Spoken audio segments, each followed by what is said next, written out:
As January came to an end, southern Sinaloa heated up again.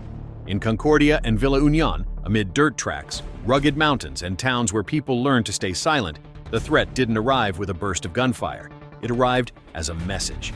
Without firing a single shot, an armed group chose to light the fuse with a public warning. Direct, unmistakable, impossible to misread. Authorship was attributed to Los Cabrera, identified as part of the La Mayiza bloc, aligned with Ismael El Mayo Zambada within the Sinaloa Cartel. The recipient wasn't a single target either.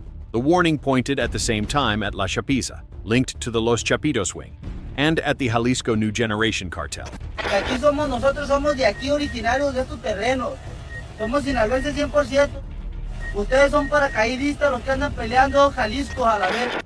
The message wasn't a rumor or a coded communique. It was a signal meant to be seen, understood, and feared, in a state cut through by an internal fracture that has been wearing down the cartel itself for months. On one side, La Chapiza, on the other, La Mayiza. And with the alleged presence of the CJNG hovering around the dispute, the fight stops being purely domestic. The possibility of escalation grows, and the South becomes a keyboard, with recurring threats, forced displacement, and armed men setting the pace of every road.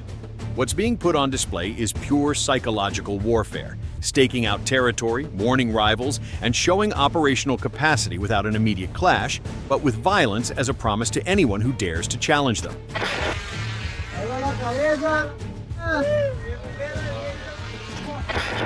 In this language, words weigh like bullets. The risk of armed confrontations in the southern zone rises, rural communities and strategic routes are left exposed, and the pressure on authorities and civilians tightens. As the video circulates, no visible official response appears, no announced operations, no arrests, no public stance.